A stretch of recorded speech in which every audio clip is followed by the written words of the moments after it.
ବ୍ୟକ୍ତିର ମୂଲ୍ୟ କେତେବେଳେ କମେ। ଥରେ ଜଣେ ଶିକ୍ଷକ ଏକ ଶ୍ରେଣୀରେ ଶିକ୍ଷାଦାନ କରୁଥିଲେ। ପିଲାମାନଙ୍କୁ କିଛି ନୂଆ ଶିକ୍ଷା ଦେବା ପାଇଁ ଶିକ୍ଷକ ଜଣକ ତାଙ୍କ ପକେଟରୁ ଗୋଟିଏ 100 ଟଙ୍କିଆ ନୋଟ୍ ବାହାର କଲେ ଏବଂ ସେହି ନୋଟ୍ ପିଲାମାନଙ୍କୁ ଦେଖେଇ କହିଲେ, ପିଲାମାନେ କହିପାରିବ କି ଏହି ନୋଟ୍ଟି କେତେ ଟଙ୍କା? ସମସ୍ତ ପିଲା କହିଲେ 100 ଟଙ୍କା।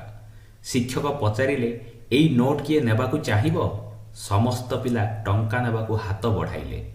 ବର୍ତ୍ତମାନ ଶିକ୍ଷକ ସେହି ନୋଟ୍ଟିକୁ ତାଙ୍କ ହାତ ମୁଠାରେ ଲୋଚାକୋଚା କରିବାକୁ ଲାଗିଲେ, ଯେଉଁ କାରଣରୁ ସେହି ନୋଟ୍ଟି ଖରାପ ହୋଇଗଲା। ବର୍ତ୍ତମାନ ଶିକ୍ଷକ ପୁଣି ପିଲାମାନଙ୍କୁ ନୋଟ୍ ଦେଖାଇ କହିଲେ ଯେ, ବର୍ତ୍ତମାନ ଏହି ନୋଟ୍ ମଇଳା ହୋଇଯାଇଛି। ବର୍ତ୍ତମାନ କିଏ ଏହାକୁ ନେବାକୁ ଚାହୁଁଛ?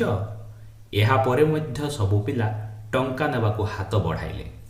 ତାପରେ ଶିକ୍ଷକ ଜଣକ ସେହି ନୋଟ୍ଟିକୁ ଭୂଇଁରେ ଫୋପାଡ଼ି ଦେଇ ଜୋତା ସହିତ ମଇଳା କରିଦେଲେ।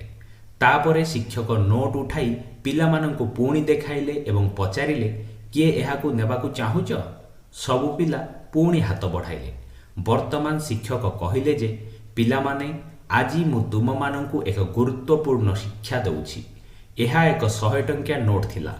ଯେତେବେଳେ ମୁଁ ଏହାକୁ ମୋ ହାତରେ ଲୋଚାକୋଚା କରିଲି, ଏହା ଖରାପ ହୋଇଗଲା, କିନ୍ତୁ ଏହାର ମୂଲ୍ୟ 100 ଟଙ୍କା ରହିଲା। ଏହାପରେ ଯେତେବେଳେ ମୁଁ ଏହାକୁ ଜୋତା ସହିତ ଘଷିଲି, ଏହି ନୋଟ୍ ମଇଳା ହୋଇଗଲା, କିନ୍ତୁ ତଥାପି ଏହାର ମୂଲ୍ୟ 100 ଟଙ୍କା ରହିଲା।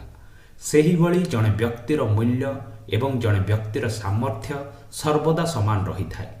ତୁମ ଉପରେ ଯେତେ ଅସୁବିଧା ଆସୁନା କାହିଁକି, ଯେତେ ବିପତ୍ତି ଆସୁନା କାହିଁକି, କିନ୍ତୁ ତୁମେ ତୁମର ମୂଲ୍ୟ ହରାଇବା ଉଚିତ ନୁହେଁ। ତୁମେ ଗତକାଲି ଭଲ ଥିଲ ଏବଂ ଆଗକୁ ମଧ୍ୟ ଆହୁରି ଭଲ ରହିବ। ଆଶା କରେ କାହାଣୀଟି ଆପଣମାନଙ୍କୁ ଭଲ ଲାଗିଥିବ। ଭଲ ଲାଗିଥିଲେ ଭିଡ଼ିଓଟିକୁ ଲାଇକ୍ ଓ ସେୟାର କରନ୍ତୁ ଏବଂ ଏମିତି ନୂଆ ନୂଆ ଭିଡ଼ିଓ ଦେଖିବା ପାଇଁ ଚ୍ୟାନେଲଟିକୁ ସବସ୍କ୍ରାଇବ୍ କରିନିଅନ୍ତୁ। ଧନ୍ୟବାଦ।